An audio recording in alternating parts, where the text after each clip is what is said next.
Alright, तो आज के सेशन में हम पढ़ने वाले हैं मनी बिल्स के बारे में कि क्या क्या क्या डेफिनेशन होती है मनी बिल की, किस तरह से मनी बिल पास होता है, एक्सेट्रा।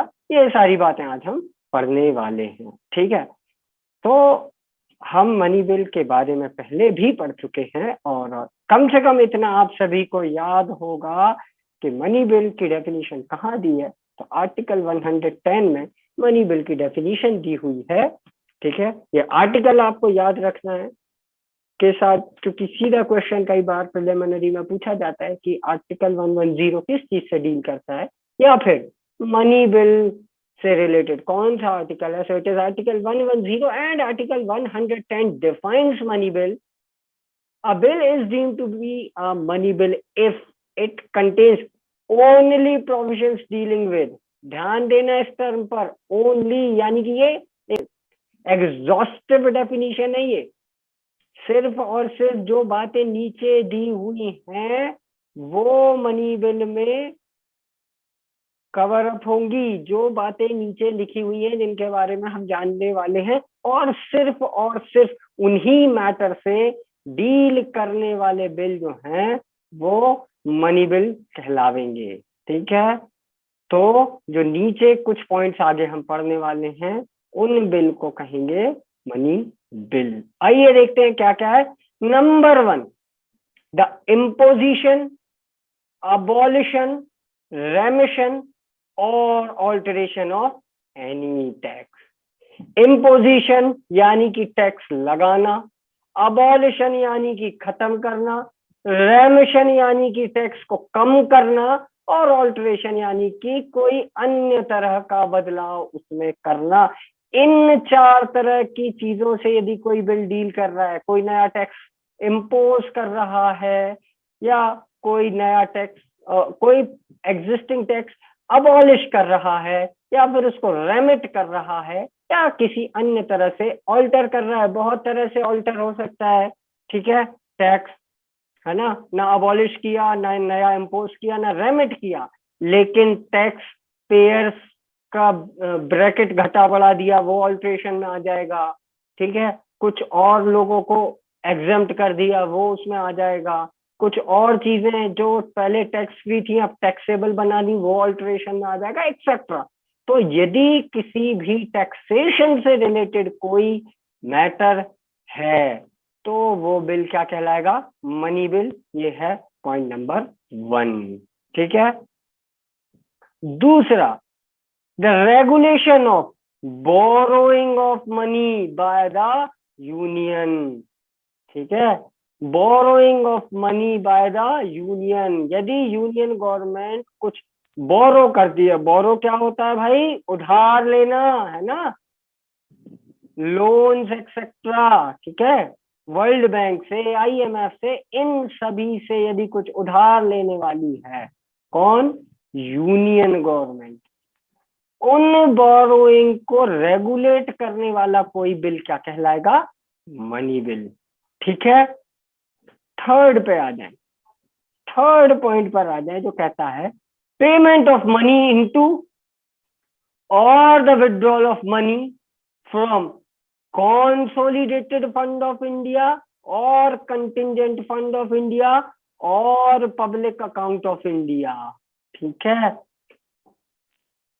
कोई भी पैसा यदि इन तीनों फंड में जमा करना है, ठीक है, डिपॉजिट करना है, या फिर इन तीनों में से किसी भी फंड में से पैसा निकालना है, the money which is to be withdrawn from any of these 3 fund, या फिर इन तीनों फंड्स की जो कस्टडी है। ठीक है, कस्टडी आप जानते हो क्या होता है?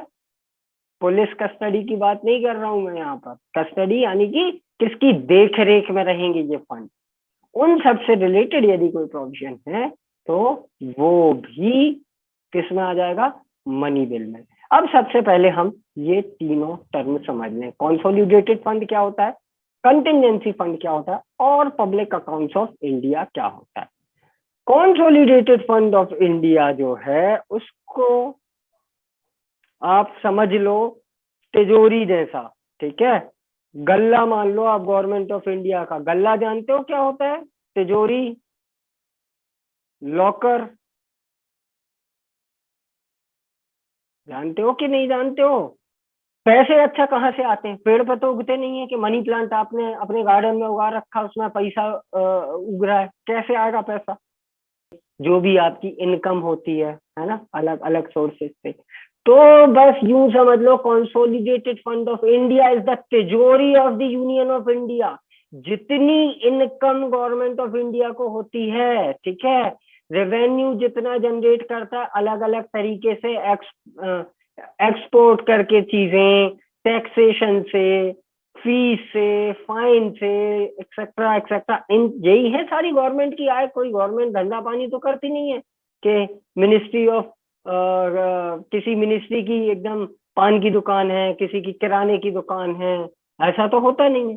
फिर गवर्नमेंट के पास पैसा कहाँ से आएगा? इन सारी चीजों से आता है, टैक्सेशन से, फी से, फाइन से, एक्सपोर्ट वगैरह से, और कुछ तरह की चीजों में वो इंटरनली भी ट्रेड करती है। तो वो सारा जो पैसा गवर्नमेंट के पास आता है वो कहाँ रखा जाता है? कंसोलिडेटेड फंड ऑफ इंडिया में। चलो अब इसको हम और दूसरे तरह से देखें। ये जो तिजोरी में रखा पैसा है, आप लोग किसके लिए इस्तेमाल करते हो? तो इसका क्या होता है? तिजोरी में रखा रहता है क्या हमेशा?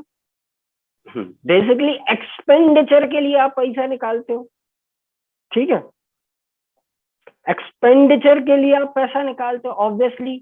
मतलब बिल्कुल बेसिक ऑफ इकोनॉमिक्स इसी सब पे बेस्ड है, इनकम एंड एक्सपेंडिचर। ठीक है, थोड़ी बहुत इकोनॉमिक्स यदि आप लोगों में से किसी ने पढ़ी हो, नहीं भी पढ़ी हो, तो भी ये बहुत बेसिक चीज है यार। कुछ तो इनकम होगी, यदि आप नहीं भी कमा रहे तो शायद आपके पेरेंट्स आपको पैसा देते होंगे, और उस पैसे को आप क्या करते हो? खर्च करते हो, है ना? तो basically receiving of money is your income, and basically going of that money is your expenditure, right? यही है सिंपल फंडामेंटल। इसी फंडामेंटल पर पूरी दुनिया गवर्न हो रही है। कितना आप कमाते हो और कितना खर्च करते हो, सारा जो है वो इसी के इर्द गिर्द है, सारे मसले मसाइल जितने प्रॉब्लम्स हैं। तो आप बस इसको यूं समझ लो कि कंसोलिडेटेड फंड ऑफ इंडिया में कौन सा पैसा जाएगा, और यदि उस पैसे को निकालना है तो कब निकाला जाएगा, एक्सेट्रा, इन सारी चीजों से डील करता है। यदि कोई बिल तो वो कहलाता है क्या? मनी बिल, ठीक है। अब आते हैं कंटिजेंसी फंड ऑफ इंडिया पर। कंटिजेंसी फंड ऑफ इंडिया क्या होता है? कंटिजेंसी फंड ऑफ इंडिया जो है उसको आप इस तरह से समझ लो, आप सभी वॉलेट रखते हो, पर्स रखते हो, हैंडबैग, और जो भी कुछ है, जो भी आपके ऊपर एप्लीकेबल होता हो, लड़के हैं तो वॉलेट रखते होंगे, कन्याएं भी वॉलेट रखती हैं, या वो हैंडबैग वैंडबैग रखते हैं। उसमें आप एक गुप्त जेब होता है जिसमें थोड़ा सा पैसा साइड में रख लेते हो, ठीक है। ये पैसा हम टच नहीं करेंगे, ये पैसा हम बचा कर रखेंगे, क्योंकि कभी हमारे साथ कोई कंटिजेंसी आ जाए, कोई इमरजेंसी आ जाए, तब हम वो पैसा निकालेंगे। करते हो आप में से कुछ लोग करते होंगे, कुछ नहीं भी करते होंगे। करते हैं कि नहीं करते हैं? तो गवर्नमेंट ऑफ इंडिया का चोर जेब इज योर कंटिजेंसी फंड, जो किसी कंटिजेंट कंडीशन के लिए गवर्नमेंट अपना कुछ पैसा सेफ रखती है अलग से, कि यदि कभी कुछ इमरजेंसी आ जाए। क्या हो सकती है वो इमरजेंसी? कुछ भी हो सकती है, सुनामी हो सकता है, अर्थक्वेक हो सकता है, फ्लड हो सकता है, कोई और ह्यूमन डिजास्टर हो सकता है, जैसे भोपाल गैस ट्रेजेडी था, या इवन हम अभी का समय देखें, corona, that is also kind of contingency.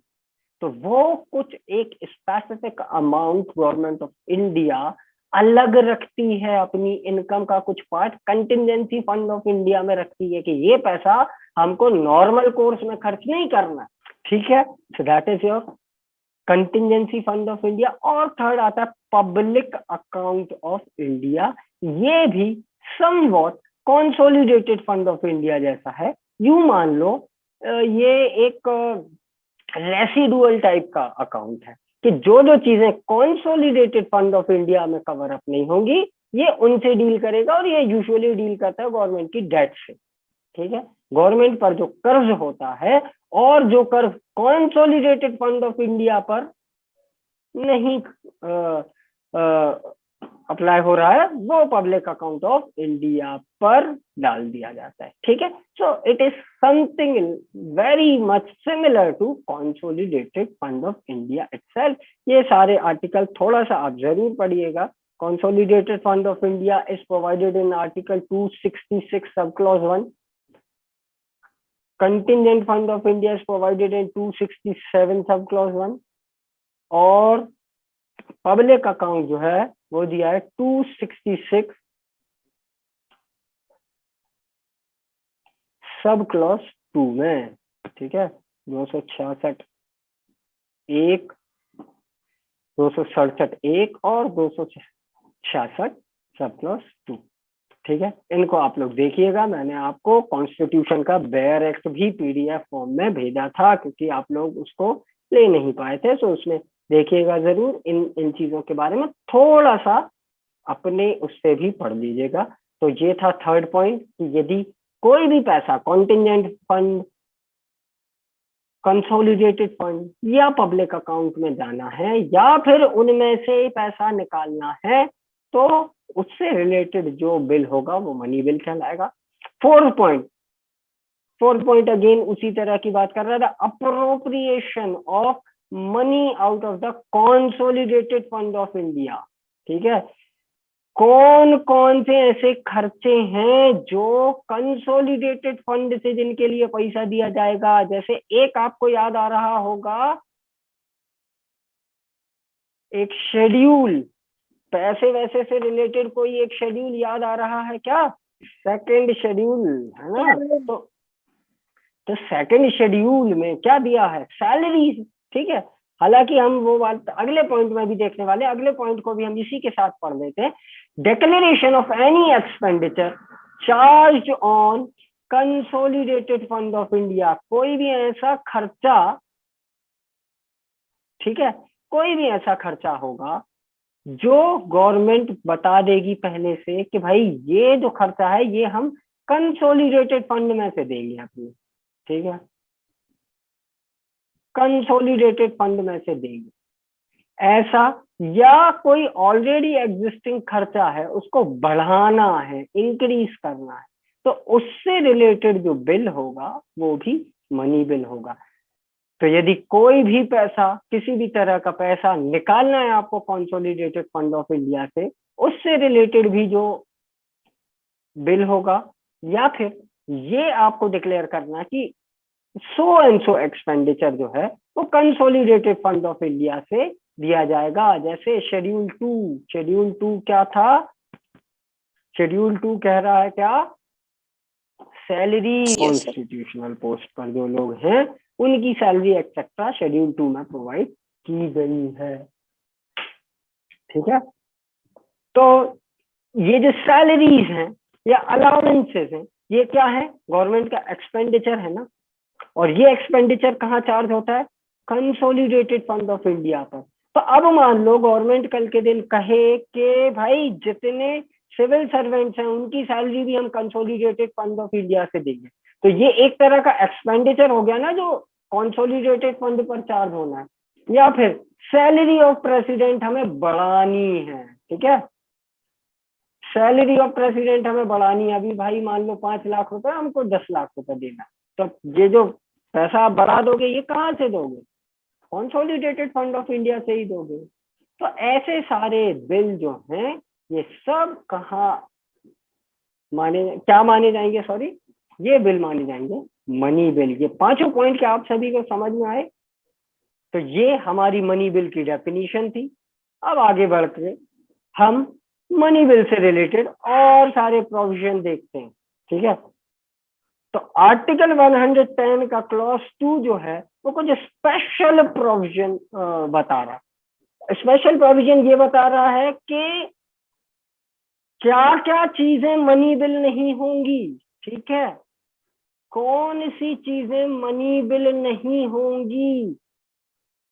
Number 1, if it is related to imposition of fines or other normal penalties। Fine यानी कि जुर्माना, और पेनल्टी भी एक तरह का जुर्माना ही होती है। ठीक है, ध्यान रखना एक बात, या समझ जाओ यहीं पर एक बात, फाइन या पेनल्टी में और टैक्स में अंतर होता है। ठीक है, फाइन और पेनल्टी में अंतर होता है। फाइन या पेनल्टी कब लगाई जाती है? जब आप कुछ गलत काम करते हो। एग्जाम्पल के लिए क्राइम्स यदि आप देखोगे, कोई कोई क्राइम में होता है फाइन, इम्पोजिशन ऑफ फाइन। सबसे बेसिक एग्जांपल इसका आप समझ लो, ट्रैफिक के रूल्स का वायलेशन। ठीक है, क्या होता है? फाइन पे करते हैं ना आप, जिसको आप चालू भाषा में कहते हो चालान हो गया हमारा। क्यों हो गया चालान? क्योंकि हमने लाल बत्ती क्रॉस कर ली थी, क्योंकि हम बिना हेलमेट के गाड़ी चला रहे थे, कार बिना सीट बेल्ट के चला रहे थे, है ना, या हम तीन तीन बैठा के मोटरसाइकिल चला रहे थे, पकड़े गए, तो क्या आप पर इम्पोज होता है? फाइन या फिर पेनल्टी। ठीक है, तो यदि कोई बिल ऐसा है जो इम्पोजिशन ऑफ फाइन या नॉर्मल पेनल्टी की बात कर रहा है, तो वो मनी बिल नहीं होगा। ठीक है, number one. Number two, if it is related to payment of fee for license or fee for any other services। ठीक है, गवर्नमेंट आपको कई तरह की सर्विसेज देती है और उन सर्विसेज के लिए आप से फी चार्ज करती है, या फिर कुछ चीजों के लिए गवर्नमेंट आपको लाइसेंस प्रोवाइड करती है और उन लाइसेंस के लिए एक फी लेती है। जैसे सबसे बढ़िया एग्जांपल इसका आप देखो, आप में से कितने लोगों के पास लाइसेंस है? किसी तरह का कोई लाइसेंस है आपके पास? ड्राइविंग लाइसेंस है ना, ड्राइविंग लाइसेंस फ्री में बन गया था वो, कुछ पैसा गवर्नमेंट को देना पड़ता है लाइसेंस बनवाने के लिए। ठीक है, कुछ जो भी पैसा लगता होगा, 300-400 रुपए, जो भी उसकी फी होती होगी। ठीक है, तो ये क्या है? Fee for license. तो लाइसेंस प्राप्त करने के लिए कुछ फी देनी पड़ती है, या और भी कई तरह के लाइसेंसेस होते हैं। मान लो आपको कुछ एक स्पेसिफिक टाइप का बिजनेस करना है, जैसे मेडिकल स्टोर। मेडिकल स्टोर खोलने के लिए एक लाइसेंस होना जरूरी होता है, फार्मा वाला लाइसेंस। उस लाइसेंस को ऑब्टेन करने के लिए कुछ फी लगती होगी। तो ये सब क्या है? Fee for license. या फिर कोई अन्य तरह की सर्विस जो गवर्नमेंट से आप अवेल कर रहे हो, कई टाइप की सर्विसेज होती हैं और उन सर्विसेज की फी होती है। तो अब फी जो है या लाइसेंस फी जो है, वो सब किस में आप पे करते हो? ऑब्वियसली मनी के टर्म्स में। तो ये नहीं होगा कि ये सब मनी से रिलेटेड है तो ये मनी बिल हो गया। नहीं, मनी बिल वे ही चीजें होती हैं जो हमने अपने प्रीवियस उसमें देखा है। ठीक है, 5 पॉइंट जो हमने पढ़े, उनसे रिलेटेड कोई बिल यदि होगा तो वो मनी बिल कहलाएगा। उसके अलावा और कोई बिल मनी बिल नहीं कहलाएगा। अब मान लो बिल इम्पोजिशन ऑफ फाइन से रिलेटेड था या पेमेंट ऑफ फी वगैरह से रिलेटेड था, तब भी वो मनी बिल नहीं कहलाएगा। ये बात कह रहा 110 का क्लॉज 2 और थर्ड है। ये पॉइंट बहुत अच्छे से समझ लेना, वरना कंफ्यूज हो सकते हो। कंफ्यूजन यहीं पर हो सकता है। Imposition, abolition, remission and alteration or regulation of any tax by any local authority। ठीक है, कि कौन से वाले टैक्स की बात कर रहा है ये? लोकल अथॉरिटी द्वारा लगाए गए टैक्स। किस पर्पज से? लोकल पर्पज से। लोकल अथॉरिटी के द्वारा लगाए गए टैक्स, लोकल पर्पज से लगाए गए टैक्स के इम्पोजिशन, अबॉलिशन, रेमिशन या अल्टरेशन की बात यदि कोई लॉ कर रहा है या कोई बिल कर रहा है, so that is not money bill. पहले हम थोड़ा सा पीछे चले जाते हैं। ये सारी जितनी बातें हैं ना, ये कहीं ना कहीं यूनियन गवर्नमेंट से रिलेटेड है ना। देखो आप, हम पार्लियामेंट के पावर की बात कर रहे हैं। पार्लियामेंट कौन है? यूनियन लेजिस्लेटिव, है ना। तो ये सारी चारों पांचों जो बातें हैं, ये किससे रिलेटेड है? यूनियन गवर्नमेंट से। ठीक है, so how this point number 1 is different from this point number 3? क्योंकि वहां पर यूनियन गवर्नमेंट की बात हो रही, यहाँ पर लोकल अथॉरिटी की बात हो रही है। ठीक है, लोकल अथॉरिटी के द्वारा लगाया गया टैक्स, वो भी लोकल पर्पस से। बहुत अच्छा बेसिक सा एग्जांपल ले लो आप, घरों में पानी आता है नल में, राजघाट वाली लाइन होगी। आप में से कुछ लोगों के घर, कुछ के घर में हो सकता है ना भी हो, ठीक है। तो ये राजघाट का नल जो आता है उसके लिए कुछ पैसा देना पड़ता है हर महीने आपको। अब ये राजघाट वगैरह कौन रेगुलेट करता है? म्युनिसिपैलिटी, नगर जी। निगम। तो ये पर्पस लोकल हो गया, और अथॉरिटी भी कौन है? Local authority. तो नगर निगम, यदि आपके टैक्स वैक्स से रिलेटेड कोई, नगर निगम के टैक्सेशन से रिलेटेड कोई लॉ है, तो वो भी क्या होगा? मनी बिल नहीं होगा, ठीक है। ये तीन चीजें एक्सेप्शंस बता रही हैं कि ये तीन चीजें जो है मनी बिल में नहीं आएगी। क्या ये तीनों चीजें आपको समझ में आ गई? तो क्या क्या मनी बिल होता है ये हमने समझ लिया, क्या क्या मनी बिल नहीं होता है ये भी हमने समझ लिया। अब देखते हैं इससे रिलेटेड कुछ स्पेशल प्रोविजन। तो आर्टिकल 110 का क्लॉज 3 कहता है, the speaker of Lok Sabha has unquestionable power to decide whether bill is a money bill or not. Whether a bill is money bill or not, it has to be decided by whom? The Speaker of Lok Sabha. कौन करेगा? Speaker of Lok Sabha, ठीक है, ध्यान रखना। श्रेया, याद रहेगा, chairman of yes. Lok Sabha नहीं होता है कोई, स्पीकर ऑफ लोकसभा यस। होता है। और चेयरमैन ऑफ राज्यसभा के पास ये पावर नहीं होती है, ठीक है। 110 सर। कह रहा है ये बात, ठीक है। और हमने यहाँ यस पर सर। एक टर्म यूज किया, unquestionable power. What is unquestionable power? So एक कोई बिल आया, लोकसभा के स्पीकर ने कहा हाँ ये मनी बिल है, कह दिया, बस हो गया, ठीक है। लोकसभा के स्पीकर ने कह दिया ये मनी बिल है तो है, ठीक है। भाई बोला करने का तो करने का। This decision can not be question in any court of law और in either house of parliament और इवन बाय द प्रेसिडेंट, ठीक है। लोकसभा के स्पीकर ने कह दिया कि so and so bill is a money bill, तो इस पर कोई क्वेश्चन नहीं उठा सकता। ना आप कोर्ट ऑफ लॉ में जा सकते हो, ना हाउस ऑफ पार्लियामेंट में इस पर कोई क्वेश्चन हो सकता है, ना ही प्रेसिडेंट के पास ये क्वेश्चन आप उठा सकते हो। Is that absolutely clear? This is how it is. Unquestionable power किसका? लोकसभा के स्पीकर का।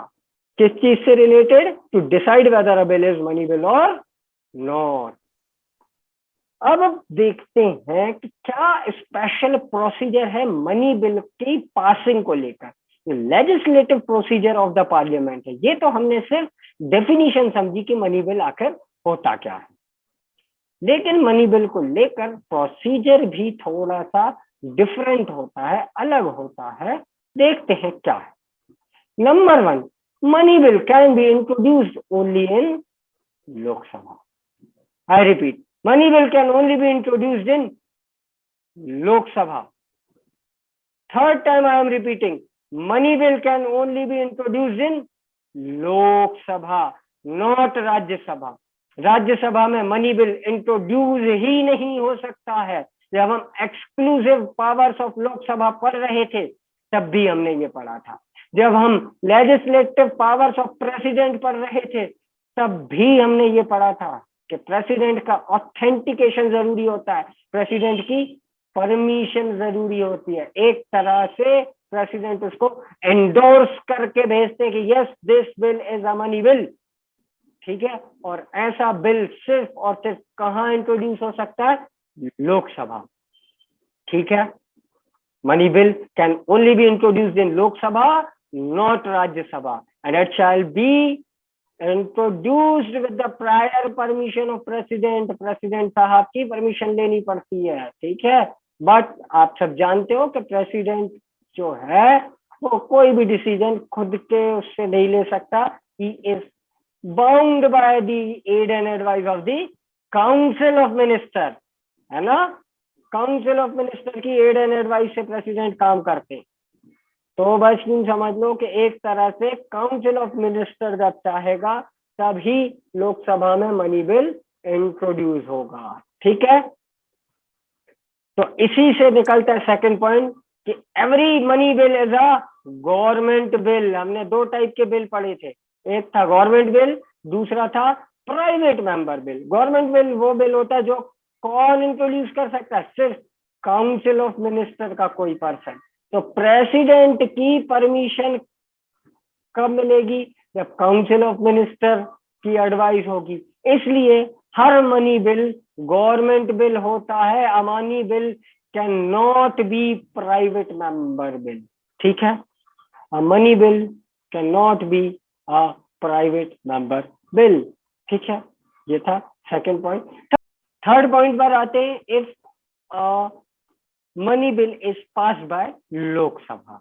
लोकसभा में ही इंट्रोड्यूस होता है, तो जाहिर सी बात है कि लोकसभा से ही वो पास होगा।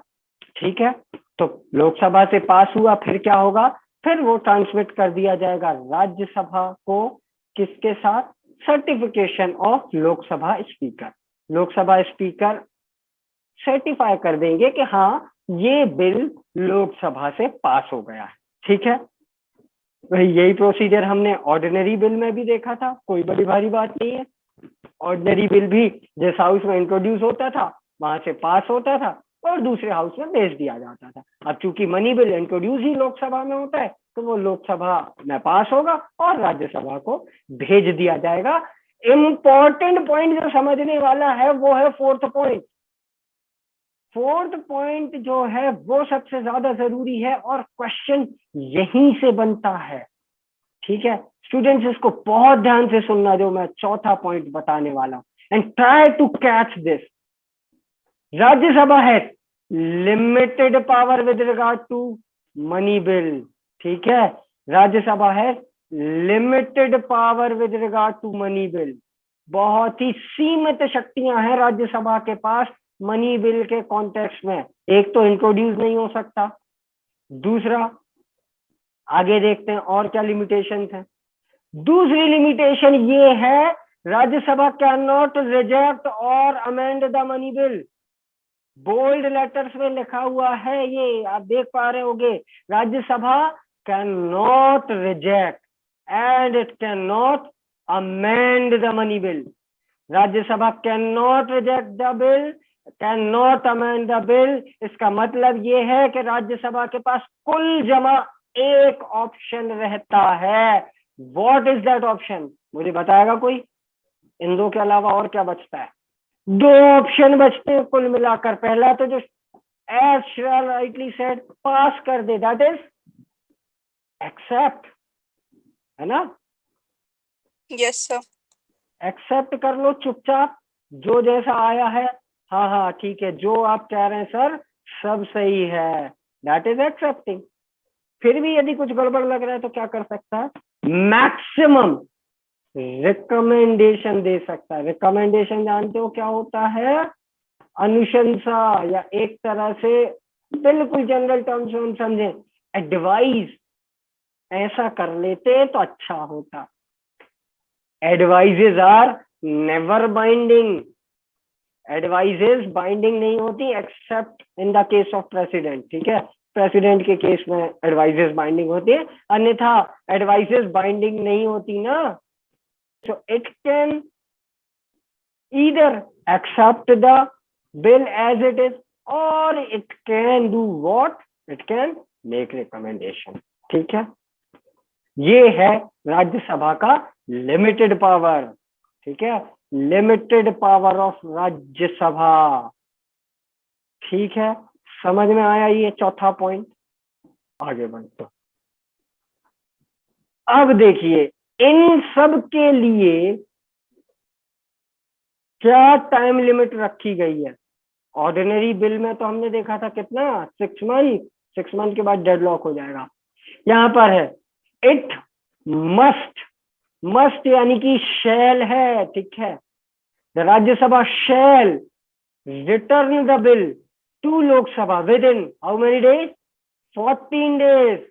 कितना? 14 डेज। 14 डेज, 14 दिन के अंदर रिटर्न करना पड़ेगा विद और विदाउट रिकमेंडेशन। यदि रिकमेंडेशन देनी है वो भी 14 दिन में दो, यदि नहीं देनी है तो वो भी 14 दिन में पास करो। ठीक है, तो अगेन थोड़ा और लिमिट हो गया। कितना लिमिट हो गया? 14 डेज की लिमिट है राज्यसभा के पास। 14 दिन में या तो वो विद रिकमेंडेशन रिटर्न करे या विदाउट रिकमेंडेशन रिटर्न करे। अब लोकसभा क्या करेगी? मान लो रिकमेंडेशन आया, Lok Sabha can either accept the recommendation और reject the recommendation, all of them और एनी ऑफ देम। 10 रिकमेंडेशन दी, 9 रिजेक्ट कर दी, एक मान ली, वो भी कर सकता है, या 10 की 10 भी रिजेक्ट कर सकता है, या 10 की 10 एक्सेप्ट भी कर सकता है। ये लोकसभा की मर्जी है। ठीक है, बाइंडिंग नहीं है, लोकसभा के मानना ही पड़ेगा।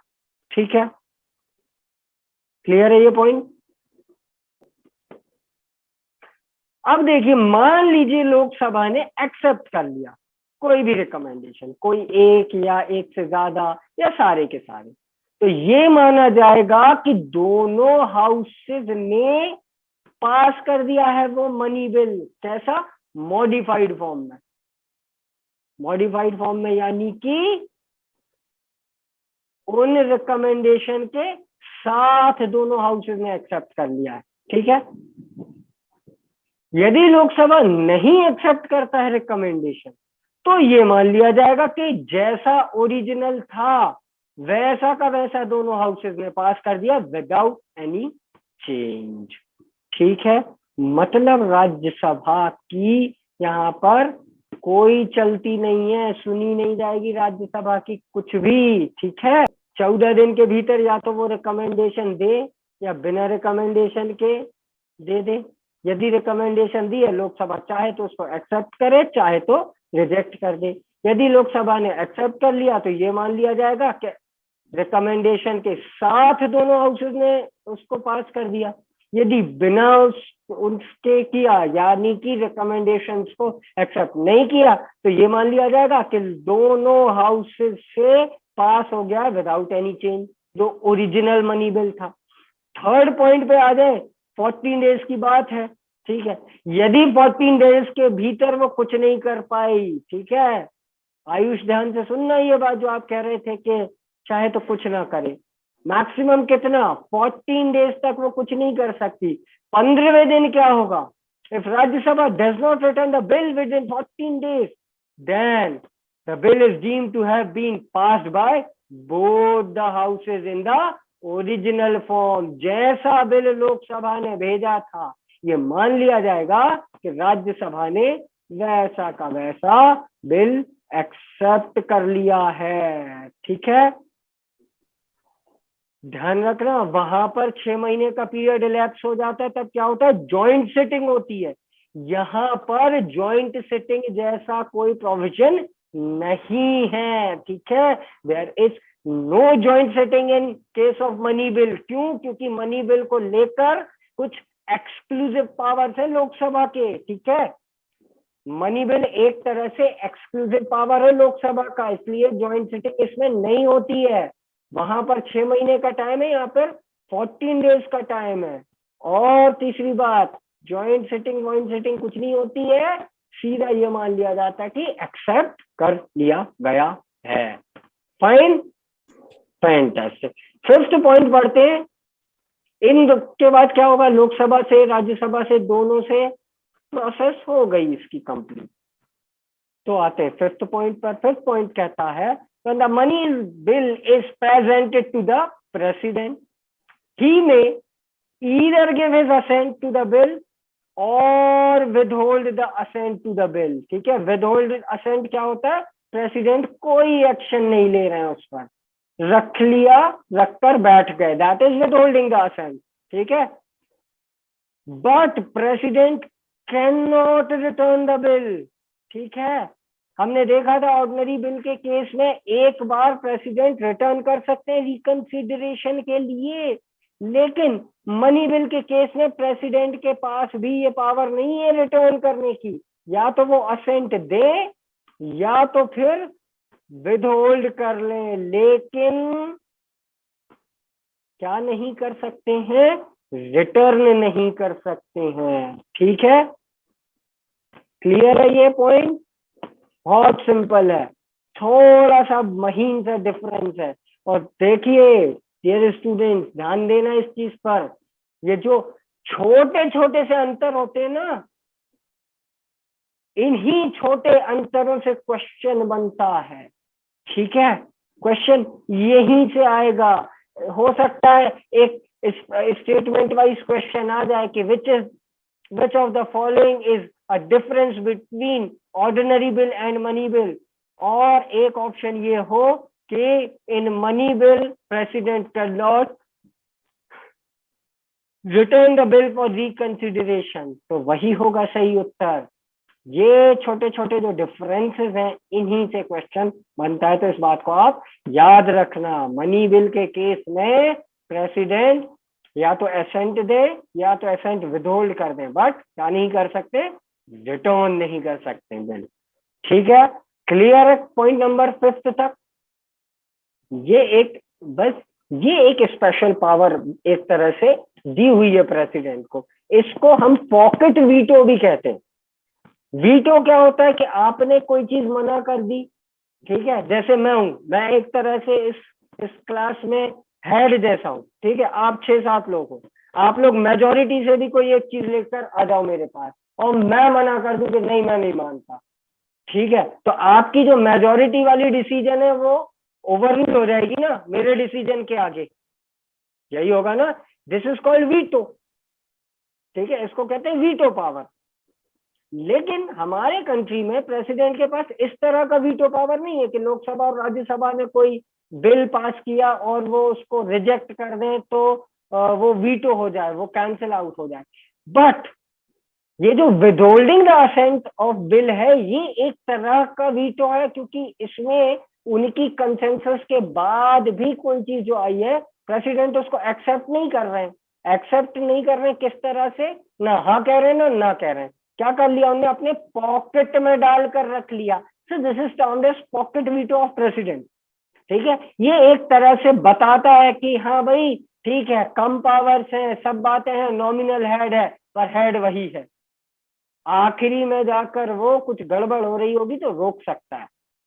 ठीक है, कर लो बिल पास, नहीं दे रहे हम असेंट, जब तक हम असेंट नहीं देंगे तब तक वो बिल लॉ नहीं बनेगा। So, who am I? I am the President of India. And what is President of India? The head of state. ठीक है, इसलिए कोई टाइम लिमिट नहीं दी हुई है प्रेसिडेंट के लिए। Fine, so this was a discussion on money bills. क्या क्या मनी बिल होता है हमने ये समझा, कौन कौन सी चीजें मनी बिल नहीं होती है वो समझा, और मनी बिल को लेकर क्या प्रोसीजर इंडिया में फॉलो होता है हमने वो समझा।